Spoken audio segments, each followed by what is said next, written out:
공론을 위한 시민사회 정당 공동기자회견을 시작하겠습니다. 오늘 이 자리는 넘치는 국방 예산을 줄여 중단된 남북회합을 살리고 부족한 코로나 기후위기에 적극 대응하는 예산으로 사용하자는 시민사회의 뜻을 국회에 전달하는 자리입니다. 제 발언 이후에 박석진 열린분대를 위한 시민연대 공동대표, 한희철 기후위기 비상행동 공동집행위원장님, 한희수 한국 YMCA 전국연맹 대학국제부 간사님이 발언하겠습니다. 발언을 끝낸 뒤 마지막으로 기자회견을 낭독하겠습니다. 충분한 국방 예산 줄여 부족한 코로나19와 기후위기 대응에 써야 한반도 평화를 지향한다는 문재인 정부에서 오히려 한반도 군비 경쟁이 최고조로 치닫고 있습니다. 아무리 튼튼한 국방이 좋다지만 과열된 군비 경쟁으로 인해 한반도 평화가 역주행함은 물론 민생 예산도 적재적소에 쓰이지 못하고 있습니다. 내년 국방 예산은 올해 대비 4.5% 증가한 55조 2,277억 원입니다. 문재인 정부 임기가 시작된 2017년에 40조 3,347억 원에 비하면 무려 37%, 15조 가까이 늘어났습니다. 국방부의 중기계획에 따르면 앞으로도 5.8%씩 매년 인상됩니다. 이는 국가재정운영계획에 따른 정부 예산의 증가율보다도 높은 수치이며 이대로 국방 예산이 늘어난다면 2026년에는 70조 원을 넘어서게 됩니다. 민생을 지도하고 군비 경쟁에 몰두할 만큼 대한민국의 국방은 약하지 않습니다. 군비 경쟁은 북한이 비대칭 전력에 더욱 몰두할 명분을 제공하여 동북아의 안보 딜레마를 더 심화시킬 뿐입니다. 한반도 평화 프로세스에 대한 완전한 역주행입니다. 한반도 평화는 양측 군사행동의 중단과 준축이라는 실질적 토대 위에서만 전진해 왔습니다. 종전선언을 주장하면서 뒤로는 군비 증강에 열을 올리는 행태로는 한반도 평화를 이뤄낼 수 없습니다. 감염병 예방과 공공의료 강화, 방역 피해 국민에 대한 보상과 생계 위기에 내몰린 국민에 대한 구제 대책, 돌봄에 대한 국가 책임 강화 등을 지금 든든하게 받쳐두어야만 합니다. 기후위기 대응과 양극화 해소 등도 마찬가지입니다. 이미 충분한 국방 예산을 더 강화할 것이 아니라 한참 부족하고 취약한 분야에 더 투자해야 합니다. 저 정의당은 꼭 필요한 민생 예산을 가로채고 한반도와 동북아의 갈등만 부추기는 국방 예산 증대에 단호히 반대합니다. 동북아 전체의 긴장을 불러오는 군비 경쟁을 즉각 중단하고 꼭 필요한 민생 예산을 강화할 것을 촉구합니다.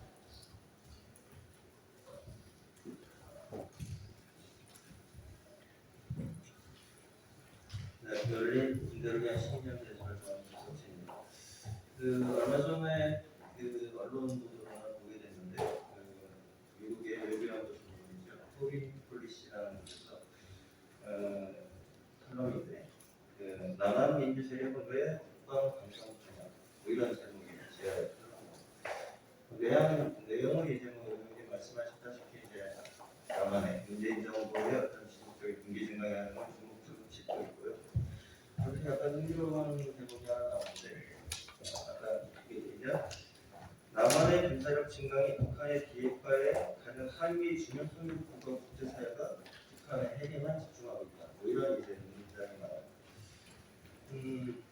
북한이 핵에 몰두하는 핵을 개발하는 중요한 이유 중에 하나가 남한의 국방력 증가라는 건 이 주제의 사실입니다. 따라갈 수 없는 재래식 군사력을 만회하기 위해서 핵을 개발했다는 것을 많은 사람들이 알고 있죠. 근데 문재인 정부에서 이 격차는 남북 간의 재래식 군사력 격차는 더 벌어졌습니다. 문재인 정부는 계속 강한 힘에 대한 평화를 얘기합니다. 그런데 역설적으로 그런 힘을 추구하면 추구할수록 과도한 힘을 쌓으면 쌓을수록 한반도의 평화를 퇴보해온 경험을 우리는 알고 있습니다. 제18년 배치장에 시작됐던 그 평화 정세가 한미 연합훈련, 그 다음에 남한의 과도한 국방비 증액으로 주춤주춤거리다 결국 좌충 사실을 우리는 알고 있습니다. 문재인 정부 종전선언을 얘기하고 있습니다. 아마 문재인 정부에서 마지막으로 진행된 통합 프로세스 일 거라고 생각이 듭니다. 정말 그것을 강조히 원한다면 특단의 대책이 필요하고 그 시작으로 이 과도한 공개를 축소하는 것, 2021년 이 과도한 국방 예산을 삭감하는 것을 제안하는 것 같습니다.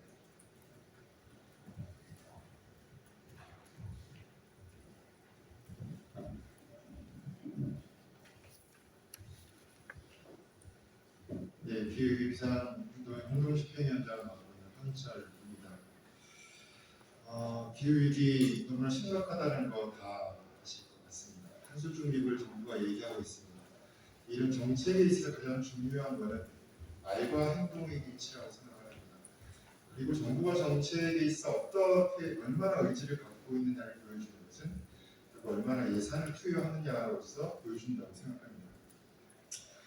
보여주기식 그리고 말뿐인 기후 정책을 참 많이 하는 것 같습니다. 현재 문재인 정부의 문제입니다. 지금 영국 글래스고에서는 유엔 기후변화협약 당사국 총회가 열리고 있습니다. 이 자리에서 문재인 대통령이 이렇게 이야기를 했습니다. 2050년까지 탈석탄을 하겠다, 석탄 발전을 하겠다. 이게 얼마나 부끄러운 일인지, 부끄러운 수준의 이야기인지 모르는 것 같습니다. 이미 전 세계는 2030년 또는 2020년대까지 선진국들은 탈석탄을 향해 달려가고 있습니다. OECD 국가가 한국을 비롯한 OECD 국가는 기후변화를 막기 위해서 파리 협정을 지키기 위해서 2030년까지 탈석탄을 해야만 합니다. 그럼에도 2050년을 자랑스럽게 이야기를 했습니다. 그런데 그 며칠 뒤 산업부 장관이 2030년대까지 탈석탄을 한다라는 선언에 서명을 한 것이 확인됐습니다. 그래서 현지에서 굉장히 큰 이슈가 됐다고 합니다. 한국이 여기 참여한다는 것은 놀라운 일이다. 그런데 아니나 다를까 산업부 해명을 보니 이 선언은 어떤 구속력이 있는 것도 아니고 그냥 금식도 그냥 노력한다는 상식적인 것에 불과하다라는 얘기를 버젓이 하는 걸 보고 정부가 정말 기후 위기에 대해서 그 실상을 제대로 알고 있는가라는 의문까지 들었습니다. 예산안에서도 그런 것들이 고스란히 보여집니다. 2020년 예산이 지금 604조 원입니다. 국방비가 55조 원이죠. 탄소 중립 예산이 정부가 내세우는 예산이 12조 원입니다. 그런데 더욱 중요한 건 이 예산이 어디에 쓰이는지를 들여다봐야 됩니다. 이 예산 중 소위 공정전환이라고 하는 산업이 바뀌고 기후위기 대응을 해서 전환하는 과정에서 지역사회 또 산업, 노동자들을 지원하겠다라는 예산은 5천억 원에 불과합니다. 이 중에서 노동전환 지원금, 그러니까 노동자들에게 쓰인다는 예산은 53억 원이 나오고 있습니다. 기후 위기를 막는다는 것은 탄소 감축을 한 축에서 해야 된다고 하면 다른 한 축은 기후 위기를 대응하는 과정에서 가장 많은 취약한 그런 피해에 노출되어 있는 기후위기 최전선에 있는 노동자, 국민 그리고 시민들의 권리를 지키는 것이 매우 중요합니다. 그러함에도 정부의 예산안, 정부의 그린 뉴딜 정책, 정부의 탄소 중립 정책은 온통 기업들의 지원책으로만 가르쳐 있습니다. 탄소 배출에 가장 큰 책임이 있는 기업들에게 책임을 묻기보다는 수많은 예산을 그들의 이윤을 창출하는 데 지원해주고 있고 정작 노동자들이나 이런 시민들의 안전망을 지키는 예산은 턱없이 부족합니다. 국회 예산정책처에서도 이 탄소 중립을 위한 중장기 재정 투자 계획이 없다는 지적을 한 바가 있습니다. 보여주기식 정책 그만해야 됩니다. 기후위기 대응하려면 하지 말아야 될 사업은 빠르게 중단해야 됩니다. 돈이 없다고 기재부는 항상 얘기하지만 신공항 계획, 또 새로운 고속도로를 놓는 계획, 이런 기후위기 시대에 전혀 맞지 않는 특권 사업에 대해서는 돈을 아끼지 않습니다. 국방비도 마찬가지입니다. 새로운 군사 무기들이 운용이 될 때 약간한 많은 양의 탄소가 배출될 수밖에 없습니다. 하지만 여기에 대해서 정확한 통계, 얼마나 탄소가 배출되는지조차 정부는 국방부는 공개하고 있지 않습니다. 기후 위기 대응 과정에서 정부는 탄소 인지 예산을 도입하겠다. 그리고 기후 영향 평가를 하겠다라고 했습니다. 국방비도 결코 예외가 될 수 없습니다. 그럼 국방비를 증액하는 과정에서 얼마나 기후 위기에 영향을 미치고 탄소를 배출할지를 엄밀하게 따져야 합니다. 이런 막강한 국방비가 아닌 기후 재난으로부터 안전한 사회를 만드는 데 국가 재정이 최우선적으로 사용되어야 한다는 것을 말씀드리겠습니다. 감사합니다. 네, 안녕하세요. 저는 한국 YH의 한희수라고 합니다. 저는 오늘 청년들의 삶에 대해 이야기해보려고 합니다. 코로나19 이후 청년 실업 확산률은 21.7%에 달합니다. 청년 5명 중 1명은 제대로 된 일자리를 찾지 못하고 있다는 뜻입니다. 또한 2021년 5월 기준 청년 비경제활동 인구 중 구직활동을 포기하고 자격증 시험 공부 등 취업 준비를 하고 있는 비율은 19.1%, 85만 9천 명으로 지난해에 이어 역대치를 기록하고 있습니다. 그만큼 고용이 열악하다는 것을 의미합니다. 대학을 다니고 있어도 어렵기는 마찬가지입니다. 질 낮은 온라인 수업에도 불구하고 학생들이 요구하는 제대로 된 등록금 반환은 이루어지지 않고 있습니다. 세계 최고 수준의 등록금, 학교 시설 이용 불가, 아르바이트 시간 감소, 열악한 주거 환경과 주거비 부담, 코로나 분류와 미래에 대한 불안 등 청년들의 삶은 위태롭게 그지없습니다. 그런데 정부는 이미 넘치는 국방 예산을 또 늘린다고 합니다. 코로나19로 인한 청년 세대의 피해는 노동세계 전체에 걸친 불이익으로 이어질 것이라는 예측이 있습니다. 코로나로 인한 실업, 사회와의 단절과 고립 등이 지금 잠깐의 문제가 아닌 전 세계에 걸친 이행 전체의 문제로 계속 이어질 수 있다는 것입니다. 이는 청년들이 재난 불평등 상황에서도 아주 열악한 위치에 있다는 증거입니다. 중첩된 위기와 불평등 속에서 정부는 2022년 국방 예산을 늘릴 것이 아니라 청년들의 불안정한 일상과 재난 상황에서 위태롭게 버티고 있는 시민들의 삶, 그리고 지속가능한 미래와 평화의 예산을 사용해야 합니다. 네, 마지막으로 저는 참여연대 평화구축센터 신미지 간사입니다. 기자회견문을 읽고 저희가 구호 2번 외치면서 사진 찍을 수 있는 시간을 마련하도록 하겠습니다. 기자회견문, 충분한 국방 예산을 줄여 중단된 남북 대화를 살리고 부족한 코로나 기후위기 대응에 사용합시다. 남북의 긴비 경쟁이 가열되고 있습니다. 지난 9월 15일 남과 북이 같은 날 연달아 탄도미사일 발사 시험을 진행한 데 이어 북한의 SLBM 등 미사일 발사 시험을 남한은 한국형 발사체 누리호 발사를 이어갔습니다. 또한 지난 10월 북한은 국방발전 전람회 장위 2022를 최초로 개최하고 5년간 개발한 최신 무기를 공개했고 남한은 2년마다 개최되는 방위산업전시회 서울 아덱스 2022를 열고 최첨단 무기와 기술을 공개했습니다. 판문점 선언의 군사적 신뢰 구축에 따른 단계적 군축 합의가 모색할 지경입니다.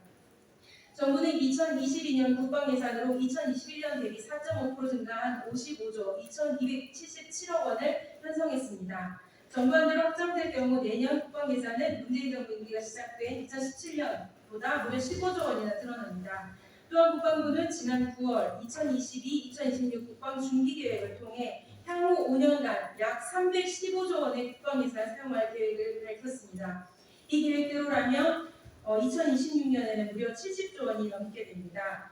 이는 2021년, 2025년 국가 재정 운용 계획에 따른 국가 총 지출 연평균 증가율 5.5%보다도 높습니다. 이에 비해 2022년 외교 통일 예산은 국방 예산의 9분의 1에 불과합니다. 이미 남한의 군사력과 국방비 지출은 북한을 압도하고 있습니다. 2020년 전 세계 군사비 지출 10위를 기록한 남한의 국방비는 북한의 국내 총생산 약 1.5배에 달하는 것으로 추정됩니다. 남한이 재래식 전력을 계속 강화할수록 북한 역시 핵미사일과 같은 비대칭 전력의 개발에 몰두할 수밖에 없으며 이는 한반도에 끝없는 안보 딜레마를 만들어왔습니다. 특히 북한에 대한 선제 공격과 보복 응징 등 공격적인 군사 전략을 바탕으로 한 한국형 3축 체계 구축 사업은 핵 WMD 위협 대응 관련 사업으로 이름만 변경되어 그대로 추진되고 있으며 2017년 이래 약 25조 원이 투입되었고 내년 예산에도 약 4.6조 원이 반영되어 있습니다. 정부는 올해 예산안을 통해 경항공 모함 도입도 공식화했습니다. 탄두 중량 사거리를 대폭 늘린 탄도미사일을 개발하는 한편 핵추진 잠수함 개발, F-35A 추가 구입과 F-35B 구입 등도 추진하고 있는 것으로 알려졌습니다. 한국의 2020년 GDP 대비 군사비 지출 규모는 약 2.8%로 소위 주변국이라 일컫는 중국 1.7%, 일본 1%와 비교해도 훨씬 높습니다. 문재인 정부가 과도한 군비 증강의 이유로 전자권 조기 환수를 들어왔지만 정작 전자권 환수는 조건에 얽매여 기약이 없는 상황입니다. 한편 한국이 경항공모함과 항모전단 구성, 해군 기동함대 사령부 창설 등 한반도를 넘어서는 지역을 작전 범위로 하는 원거리 작전 능력을 강화하는 것은 중국 견제를 위한 미국의 인도태평양 전략에 한국군이 동원될 가능성을 높일 뿐입니다. 국방 예산을 삭감해 더욱 시급한 곳에 사용해야 합니다. 앞서 말씀했던 듯이 정부는 2022년 온실가스 감축과 기후위기 대응 등을 위한 예산으로 약 12조 원을 책정하고 기후대응기금으로 약 2조 5천억 원을 신설하겠다고 했습니다. 하지만 기후업당으로 지목된 한국의 온실가스 감축과 탄소 중립 정책을 뒷받침할 예산으로는 더없이 부족합니다. 정부가 2022년 예산을 발표하며 회복 상생 도약을 위한 적극적 역할을 수행하는 예산이며 코로나 위기로부터 일상과 민생을 완전히 회복하기 위한 예산이라고 강조했지만 보건복지 고용 분야의 예산 증가율은 문재인 정부 들어 가장 낮은 수준입니다. 가계부채는 가파르게 증가하고 소득과 자산의 불평등은 날이 갈수록 심화하고 있습니다. 코로나19 감염을 위한 집합금지, 영업 제한 조치 등으로 피해를 입은 자영업자에 대한 충분한 손실 보상이 시급하지만 관련 예산은 여전히 부족합니다. 코로나19 위기를 겪으며 절실해진 공공병원의 실질적인 확충이나 돌봄의 국가 책임 강화 등을 위한 예산도 찾아보기 힘듭니다. 최근 한국의 상대 빈곤율은 OECD 37개국 중 4번째로 높고 특히 65세 이상 노인 빈곤율은 43.4% 정도로 OECD 회원국 중 최고 수준이며 자살률은 OECD 1위를 기록하고 있습니다. 세계 10위 군사비 지출국인 대한민국의 민낯입니다. 평범한 시민의 삶이 무너지고 있는 상황에서 군사력을 확대하여 지키고 싶은 것이 도대체 무엇인지 묻지 않을 수 없습니다. 국회의 엄격한 예산 심사와 국방 예산의 삭감을 촉구합니다. 군비 증강은 남북 간 대화와 신뢰 구축을 가로막고 한반도 평화 프로세스를 앞으로 나아가지 못하게 만듭니다. 더구나 사회 안전망 강화, 불평등 해소, 기후위기 대응보다 시급한 기후위기 대응 등 보다 시급한 문제를 위해 사용하기에도 부족한 예산을 이미 충분한 군비 증강에 투자하는 것은 더욱 부적절합니다. 국회가 엄격한 예산 심사를 통해 불필요한 무기 획득 사업을 실제로 폐기하고 과도한 국방비를 줄여 시급하고 필요한 것에 사용할 수 있도록 해야 합니다. 나아가 판문점 선언과 9.19 남북 군사합의에 바탕한 군비 축소 계획을 수립하고 남북 군사회담을 재개할 수 있도록 정부와 국회 모두 최선을 다해야 합니다. 위드 코로나 2022년은 코로나 팬데믹 이전과는 완전히 달라져야 합니다. 긴 코로나19와의 싸움으로 우리가 깨달은 것은 생각했던 것보다 전 세계는 더 가깝게 연결되어 있으며 한 국가의 노력만으로는 이러한 위기를 해결할 수 없다는 사실입니다. 목전까지 온 기후위기 또한 전 세계가 연대하고 협력해야 하여 해결해야 할 중대하고 시급한 과제입니다. 군비 증강과 군비 경쟁은 지속 가능한 미래를 위한 답이 될 수 없습니다. 이제 충분한 국방비를 줄여 중단된 남북 대화를 살리고 부족한 코로나 기후위기 대응에 사용합시다. 두 번씩만 외치도록 하겠습니다. 제가 국방비 증액 중단 그만해라고 외치면 이러다가는 다 죽어를 외쳐주시면 됩니다. 두 번만 할게요. 국방비 증액 그만해. 이러다가 가지고 다시 세게 해보겠습니다. 국방비 증액 그만해. 이러다가 가지고 네, 감사합니다. 이상으로 기자회견을 마치겠습니다. 감사합니다.